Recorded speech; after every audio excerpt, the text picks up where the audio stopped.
So, Dr. Ken, thank you again for joining us today. One conversation with you simply wasn't enough. And while not everybody has the chance to take a number of courses with you, we do hope to have continuous conversation with you. So again, not everyone also knows the remarkable effort that you put to join us today, so I'd like to personally thank you for that. Now, I'd like to keep this conversation a little bit more casual than some of our other panels, and I'd like to engage the audience a little bit more as well. But to begin this, I'd like to have a little bit of rapid fire with you and just kind of allow people to get to know you in a little more, in a less structured way, a less casual way. So I want you to share a little bit with us about your experience. You know, being that you're an engineer, you work with policy people, you've had this diversity of experience that we've pointed to. What brought you into the field of data, and what was your journey, at least let's say in the early years, leading up to your first PhD? Okay, thank you. I just wanted to say that I really enjoyed the last session. Where are the two speakers? Am I seeing the... Dr. Sinan, Dr. Ismail. Wonderful. I think Ismail left. Dr. Sinan is with us right now. But, and I want to tie that a little bit together as we move through here. But I think one of the things that's happening is sitting here on my smartphone is going to be pushing that next generation. When you said the patient is going to demand it, so my wife's gone through a very serious medical thing, and now at UC Health, University of Colorado Health, you get your test results while sitting in the hospital before the doctors get them. And so the most amazing thing is if there's a T score that comes in, and then you get it, and they'll actually show it in a bar, and they'll give you the whiskers, and then shows your dot. I mean, it's a very creative dashboard. But then what does it mean? So my wife, her whole life, her T score was very low because this related to her thyroid, but it says it's normal, and we know it's not normal. It's normal for the population of the data. And so this personalized medicine is the key thing, you know. And then the other thing that happens is, as we're moving into healthcare, is just the other day being with my wife, I got a viral infection while being in the hospital. And so they rushed me to the ER. And I was sitting there almost crying because I work in the Middle East and Syria is on my heart. And I had $100,000 worth of tests. You know, a brain scan, a chest scan, you know, and for an American, that's okay, but where's this technology other places? How do we get it there? And then we use it so easily. So, I mean, but this whole idea, and I'm going to start this off backwards, I'm stealing some of your time, but it relates to you. The thing about policy is risk.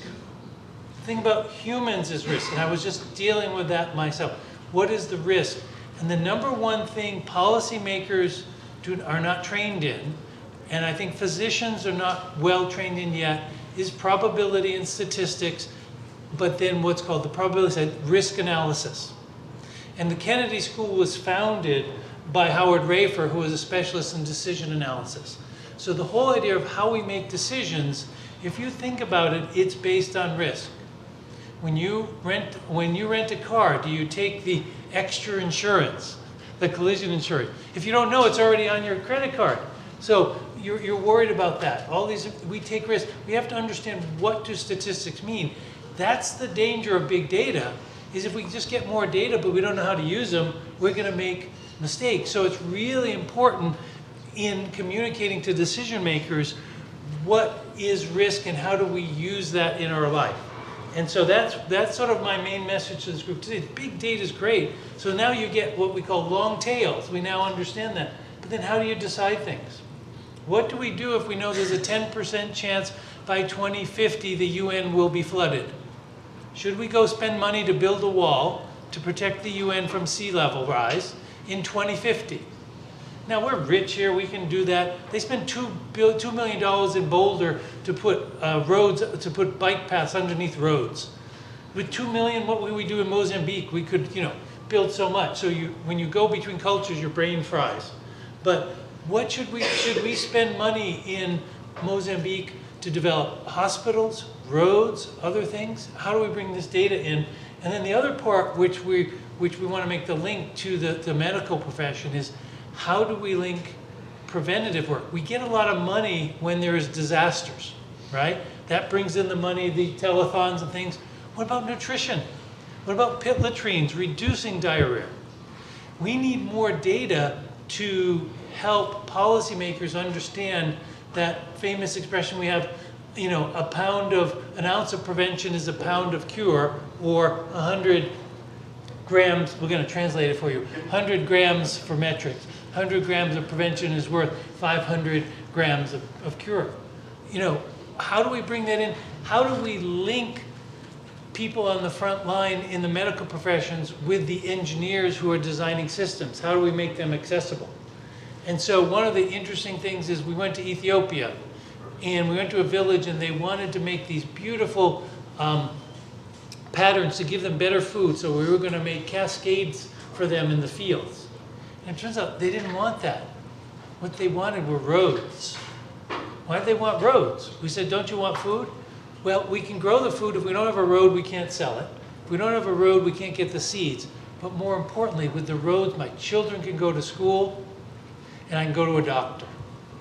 So we have the whole message here is we don't have silos, we have integrated. So sustainable development, all those 17 goals are great, but most of them are clusters that we need to cluster. Water has to go with poverty, which has to go with food, which has to go with medicine and health. And if we break it up, we have to become specialists in it, but then we have to work together. So having this forum, that's why I came today. I flew out here just for less than 24 hours, because you're the next generation. You have to take this forward and bring it together. And the way I learned this you want to know, is when there's one thing you have to do, be very careful, is never eat ice cream and drink beer at the same time. Because when I did that in 1974, within 10 days, I was in Mali, West Africa, from Cambridge, Massachusetts, when I had to never further from my birthplace of Pawtucket, Rhode Island. Buffalo, New York was my furthest place I'd gone. And within 10 days, I went through Paris and was in Mali. And how many MDs in the room? We have one MD back, and we have a public health. What happens if you take immunizations to go overseas? You can't take gamma globulin for hepatitis, because live vaccine. So I went over to Africa without gamma globulin, and now I have Africa living in me forever, because I got hepatitis when I was there. So that, going there and never having been past Buffalo, and didn't even see the Niagara Falls that time, I've seen since, but I went to Africa as a 19-year-old, working and seeing poverty, seeing the idea that you can't bring technology if you don't understand the cultures, and then seeing the great importance for healthcare, preventative healthcare, and for infrastructure. And that changed my life. And so I came back and finished a degree. I'm called an engineer because I have a degree in engineering, but I'm not. I saw that technology is important and people need to build it and create and use it. But how we use it and the policies we implement to use it, and that directed me. So when I was 10 or 15 years in that work, I went out and got a master's in economics, because I saw economists were running everything. And if you go to the World Bank, the TTLs, the people who lead the project, are usually economists. And then the other thing I learned, I spent a lot of time, was making decision support systems. The thing about engineers, we're really nerdy. All engineers in the room, raise your hand. Okay. We're nerdy, right? We love numbers. And what we also do, we talk about probabilities. We like, Gaussian distributions and talk about those things. We go across the street or even here, policymakers don't want that. We need to communicate to policymakers about risk, but we as engineers and as people wanting to develop, we have to communicate at the level and in the manner of which the users of the information are there. So we love, when we're doing water quality, have these heat maps, they call them, of green going to dark red. People just want to know, because where is it good, where is it bad? And I'm going to make a policy. It makes engineers go crazy, but the world is digital. But on the other side is, don't underestimate policymakers. I was at a meeting once where the head of public works for San Francisco said, you guys can't handle the truth. That we really know what we want. You just have to learn how to communicate it to us in a way that we can use within the cultural setting. And that's why for climate change and other things, we need more creative things, but we don't need the day after tomorrow or whatever, where the snow on top of the, what was it, Statue of Liberty. You know, that causes more problems. And the other thing is we don't need to exaggerate. We don't need to make claims that are at the edge to scare people. We just have to talk about the truth and have the dialogue here. That's the other thing.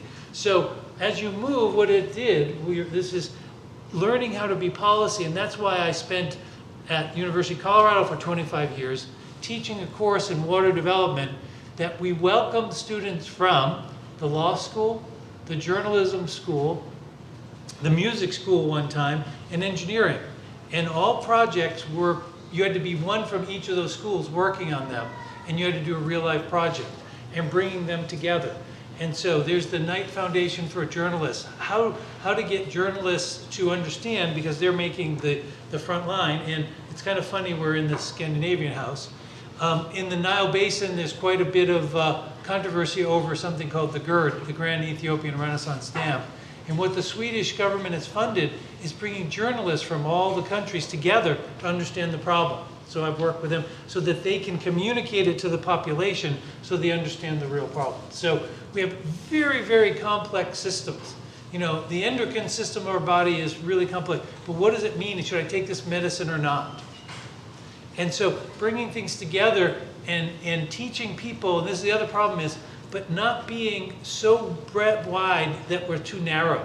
We have to do things, we call it, people used to call it the T. You know, you have one expertise and learn something there. No, I call it the E upside down. We have to have a couple expertise as we go forward because the projects are so complicated, the things are so complicated. As we get to policy, we have to bring real data to it, but we have to learn how to communicate that. And that's sort of what took me there, the study on my own. And eventually, economists are pretty mean sometimes. If you know economics but you don't have a degree, they won't listen. So it took me 14 years, and I got the degree in economics to go along with my engineering degree. So incredible. So much to build on. And number one, I smiled a little bit when you mentioned the GERD because that's pretty much the basis of our original relationship, where I learned about the GERD. I wanted to study it for my master's, and we talked about that for about 2 years. So very interesting experience, but also something that showed both of us, as well as the colleagues that we had, how to integrate a new framework that was coming out of the UN at the time, the Sustainable Development Goals, into a very complex subject matter, which is transboundary water diplomacy. How do you create peace and sustain it when multiple countries are in conflict over a very limited resource? So I want to pivot our conversation and focus a little bit more specifically on a topic emerging from this point, which is when you have folks who come from such diverse backgrounds as policy, engineering, economics, and ultimately the goal is how do we ensure countries or polities or groups of people in general can agree on a major issue that affects their livelihood, their energy resourcing, their political representation. When data is at the forefront, what is the best way to arbitrate and to mediate between these people when not everyone has this technical capacity to understand the data for what it is? How do you do so without exaggerating, like you said, but while meaningfully representing this data and the story that it tells to a diverse group of people? Yeah, that's what I've dedicated a lifetime to. The issue is that you have to know where I sit so that you know where I stand on a topic. And this is the hardest thing. And we can talk about it in any kind of relationships, and I think if we did a survey, is the bias and the background that you bring to the situation influences how you even see data. I mean, we as engineers think you show you a probability distribution or we give you a number, that is absolute, but it isn't. I mean, I think we could, if you just raise your hand, how many could give us stories about that from your work, right? The hands are going. you say, this is what's happening. The same issue is on the GERD. You can say something, and the Egyptians will say it's this, and the Ethiopians will say it's this, and we're saying, well, those are the same numbers. How do you do that? So there are some things, which is why we need organizations like the United Nations, where we have to get, and I call it the level of trust. And so one of the things that happens, I think, is regional organizations where people invest in these organizations. And I'll give you a failed example, which is the Nile Basin Initiative. So the Nile Basin Initiative, to date, it's probably $30 to $35 million was spent. And all the nations, it grew because during the process, we had South Sudan and Eritrea adding to the number of basins, so 10 countries. And what they did was to develop a team of expatriates who were trained and living outside the Nile Basin that were world-class to come in and build a tool to manage the Nile River. So that it wasn't the British model, it wasn't the US model, it was a model built by the people there. They were there together for 10 years, training people and using the models and working together. However, what happened is that we broke down at a technical level, people could agree, but then during the time, the Ethiopians started the GERD, so Sudan and Egypt pulled out of the NBI. So the upper part of the Nile, they work together, but the big Nile issues can't be solved. And right now we still have the problem of different models being used, and there's a distrust of the other person's model. So when you have this, you have to start a ground level understanding of the technology at the technical level, building those relationships, while at the top having diplomatic activities going on. And then, if we are lucky, I mean, I've seen it a few times work, but then we have the merging between the two. One of those was acid rain in Europe, where the Germans and the British and the Benelux countries were polluting the atmosphere, and it was bringing acid rain to Scandinavia again. And so they got together, they went to an organization that was founded in Austria, which is an international one, built a model and made policy back. So the scientists from those countries agreed this was the scientific truth, and then the others did that. This is what the IPCC is trying to do, getting scientists from across all the countries to agree. We still have the data gap of the scientists from enough developing countries generating data being part of that analysis, but they are generally brought in. And then, as we know, we still have the global issue of trying, we just had this week here, of trying to get the top to work on it. But if we don't get the scientists to agree on the bottom, then that's another issue. And then just a climate science point. You're going to hear some things, and any journalists in the room?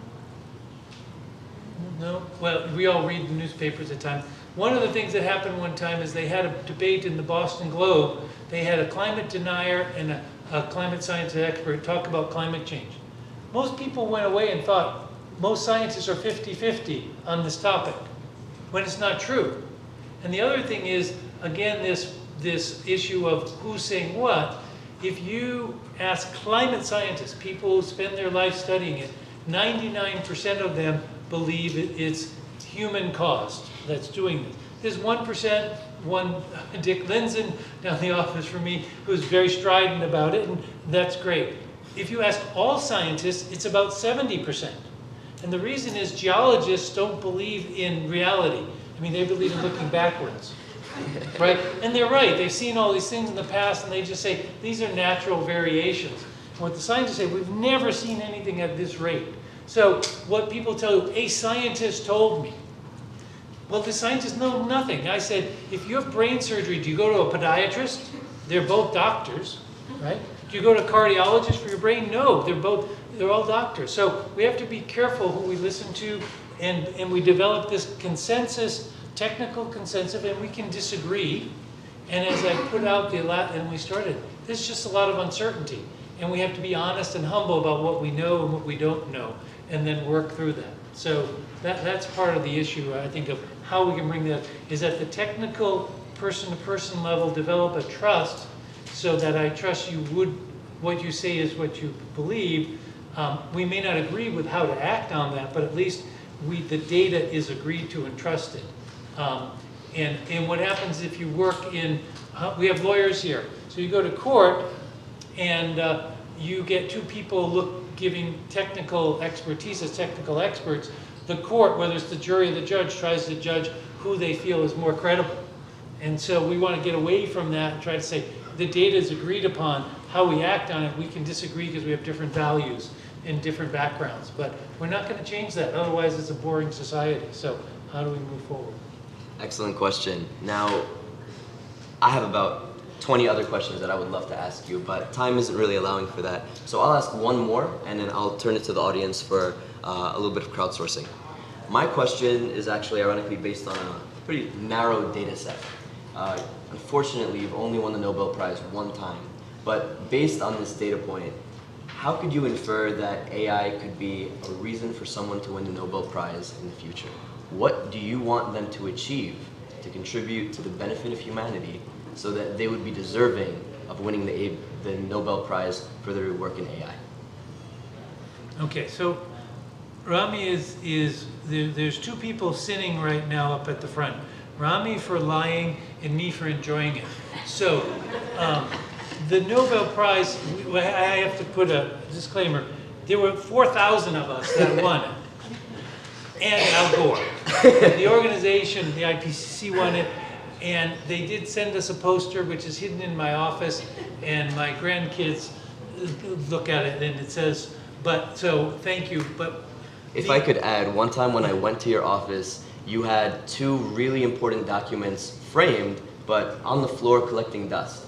One of them was your PhD from MIT in economics, and the other one was a Nobel Prize. So just letting you guys know, some people here are pretty humble. So just because we're having fun, we just moved to a new house, and last Sunday, a week ago, my wife insisted in my new office, she had them framed and we hung them on the wall. But however, my healthcare, my wife developed tachycardia when she lifted the book up, so now we had to go to the emergency room. And I learned more about medicine, so we were, so interestingly enough, I don't think there's AI in computation. And the other thing is, I'm using the forum, I'm not answering these questions, I'm on my mission here, but I'm using it so he can't fire me, he can give me lunch. We have to be careful, I think, when we talk about AI, and I heard somebody say it earlier, everybody thinks AI is robots and HAL and all of those kind of things. Your cars probably have more AI than anything. I have a Honda won't let me take a right-hand turn because it's doing that, but I love it. I have blind side control and these things. So AI is a whole range of things. And it's artificial intelligence. I think it should be assisting intelligence. AI is just a tool. So when we talk about big data, where's my friend who's a statistician? It's just the same tools doing it a lot more and gathering more data. Our work with, the stuff on the genomes and that stuff, having computing power is amazing. So I think some people in physics have won prizes for, what's his name from MIT, Forster, who got a prize for doing that. So what we need to do is just use these tools. Use these tools in a way that are good for humanity. I want the Nobel Prize to be won in peace for figuring out how to not lose our dignity and our all the things that we're hearing about with the misuse of data. How do we use these tools? So I think making faster computers so that we can process things at the same time we make faster computers for processing.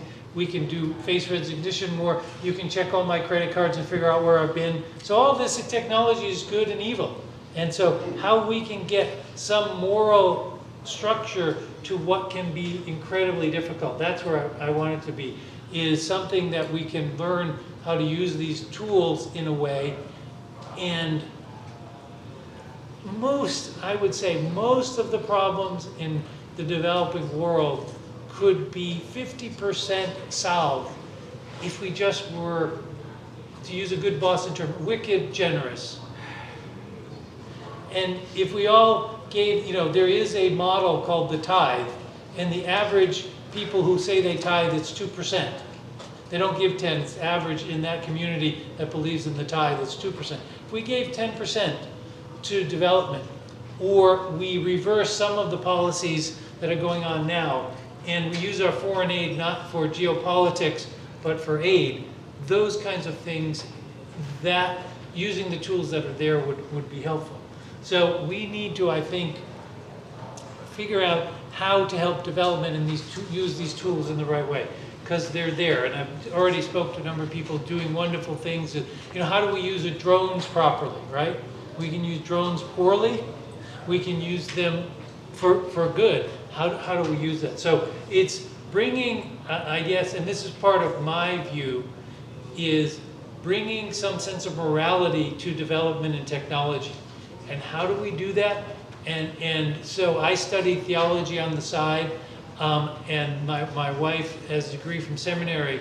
And without becoming a theocracy, but how do we bring spiritual and morality to our decisions as a society where we put humans first? And that's a very broad issue, including refugees, including unborn, all different things. How do we have dialogues on that without killing each other? And that we work together. That's the thing that I see as the problem. When I go overseas, some people's solution to population is solely abortion. Others, they talk about it and then don't do anything. And then I see people taking care of orphans or whatever. How do we come and work together in a pluralistic society, in a multi-faith society, in a way that benefits society? I don't know, that's the issue. I mean, because I can go pay somebody here to build a faster computer. They're coming up with quantum computers, and if I had the money, I could do what I needed. But that's the kind of thing I think we need to do, is push ahead. But there's so many restrictions, and we're becoming, not just in our country, but as I travel, we're becoming so polarized. We have to break that down within regions, within countries, to solve that. Phenomenal. Now, we're going to open the floor to questions, but because we are a little bit behind time, the way we're going to do it is we're going to take 3 questions at once, and Dr. Strzepek will answer each of the 3 together. So, first question, please. Great. Dr. Ken, so quick question. Since you are a water resource expert and environmentalist, I came across research, I think within the last year or so, that 90% of the world's fish, with the increasing population that we have, continue to be protein-based human consumptions.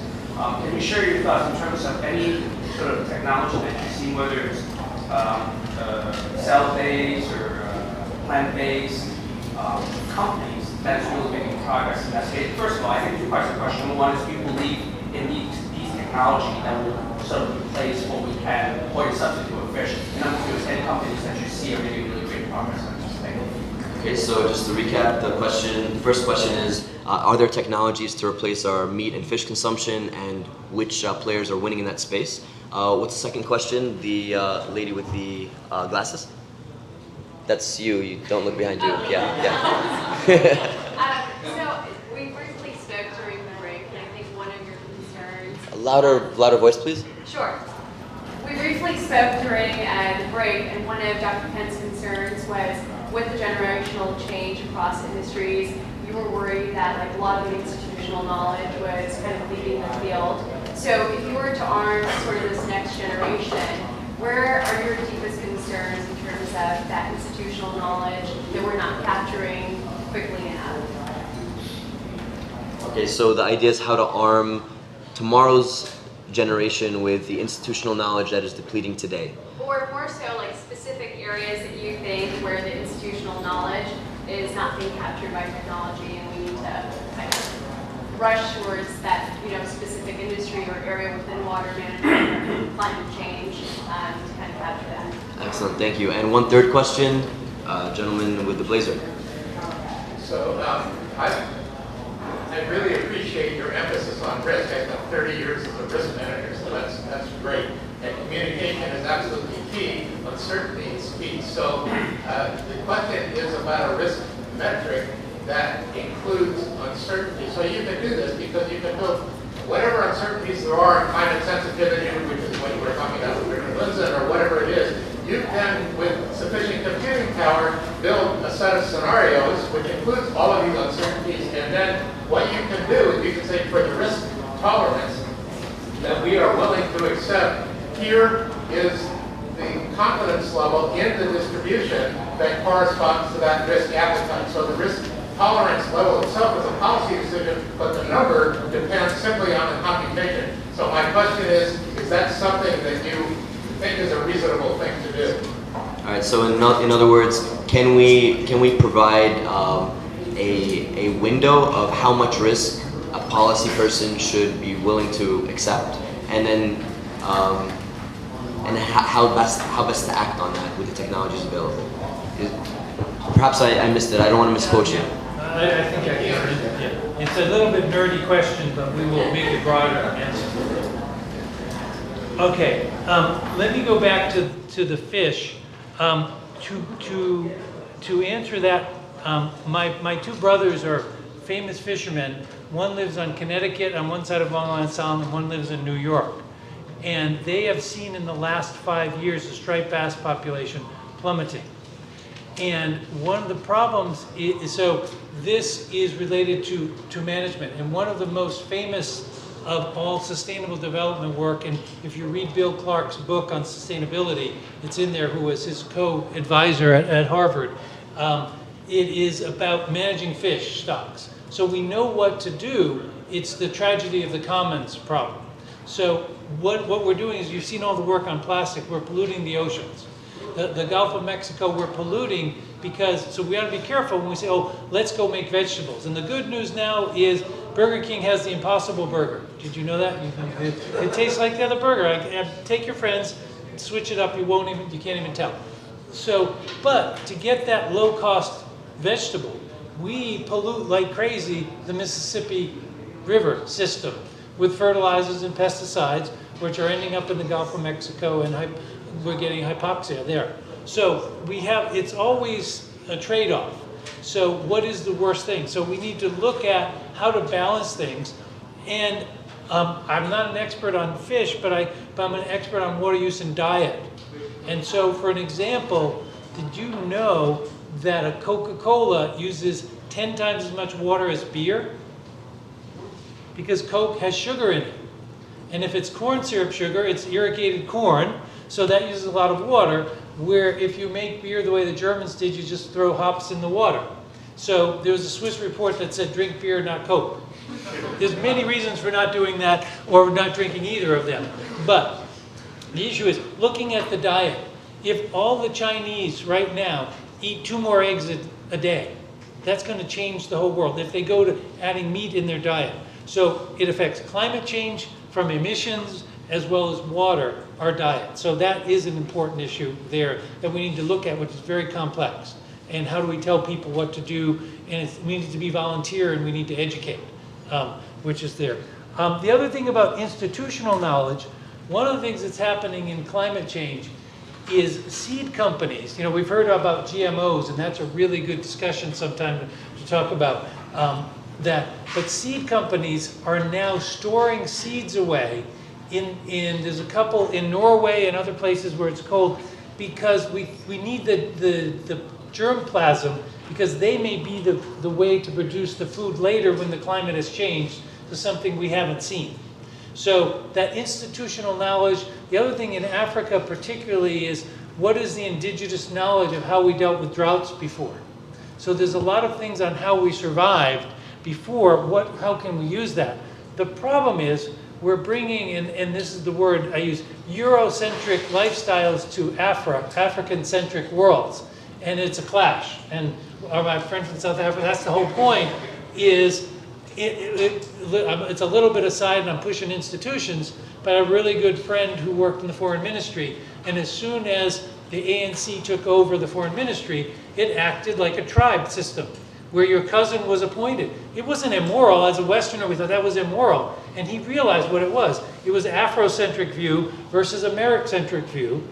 They now have switched it back, and he is second in command. He stayed there for 30 years, said, this is my country, and I'm leaving. But you understand, it's our viewpoint affects things. So getting history of how we did things, and even not just technology, but biology, how do we preserve these things so that we can adapt? Unfortunately, I spend a lot of my time in working on climate resilience, which is going to the final problem, is we're going to adapt to a changed climate.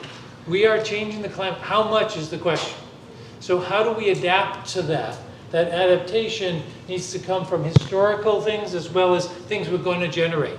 And when we generate new things, there's dangers. GMOs have dangers, but they're high yielding. We have other dangers that we bring in. There's unintended consequences. So bringing that indigenous knowledge, particularly in areas that haven't been well studied, to bring that back. And some aren't compatible with a modern life.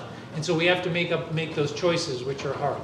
And then the last thing is, what he asked about is what I spend about 60% of my time every day is, we are making development decisions through World Bank funding, through local funding, through UN funding, through USAID. We are building development projects, roads, infrastructure in cities. We're going to hear about smart cities. And so the question becomes, we always design our drainage for what's called the 100-year flood. That's been a standard that was established, and we're not quite sure it should be the same every year, but that's a separate issue. But if we have the 100-year flood, the 100-year flood in 2050 in Cambridge, Massachusetts is going to be the 1 in 10-year flood in 50 years if things continue. So Cambridge, Massachusetts has decided that you will build to the 1 in 100-year flood that we expect to be in 2070, not the one that we look backward on.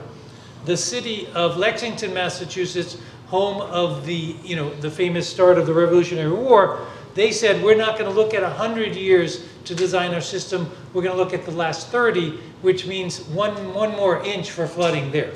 So this idea that the past represents the future, we have to change that. So the only way to do that is with Monte Carlo statistics and doing a lot of big data, but big computing. So we can come up and tell you the risk of the level of the Hudson River.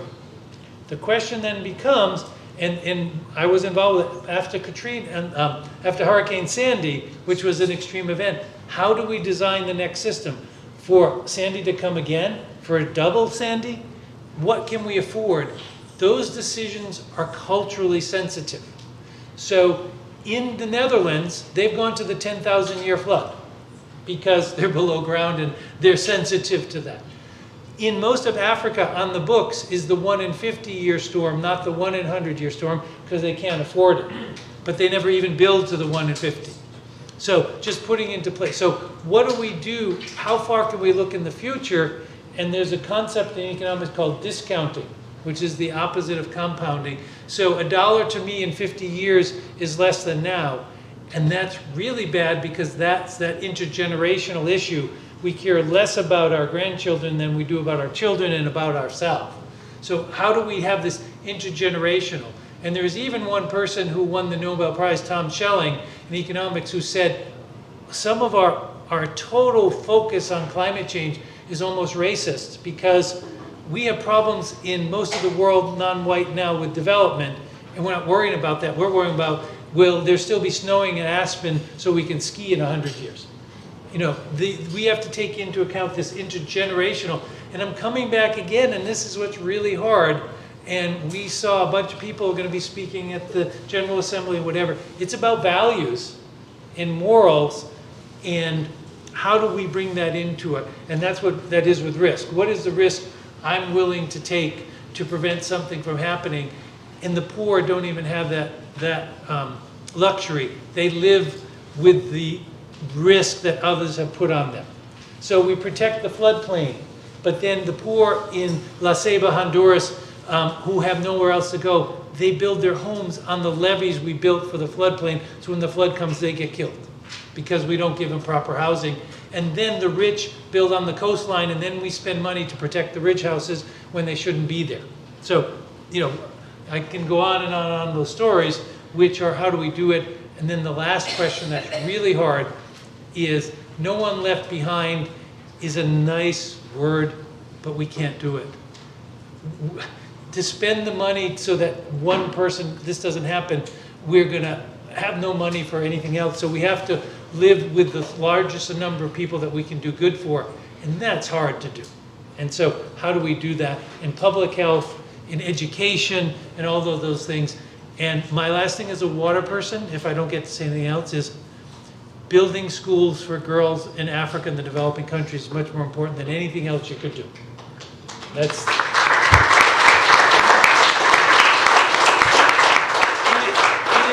It is the key on which everything else is built, because when you have public health and you have diarrhea, you have to keep hydrating, which doesn't make sense unless you know how to read and you know how to do doses. And we can bring all the water we want, but if we don't do that, how do we bring it there? And we're working on institutions again to kick the men out of the Water Users Association because the women do the irrigation. So those gender issues, but particularly getting girls, because there are girls educated everywhere, but particularly in Africa is an issue, and in developing country, that's where we need to start. If we have $1, that's where I spend it.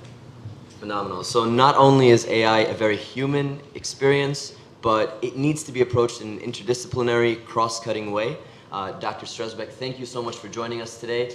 Dr. Ken will be around for a few more moments. We're going to transition shortly into our lunchtime period in programming. But thank you again for joining us all the way from Colorado. And let's give it a round of applause for Dr. Ken Strzepek.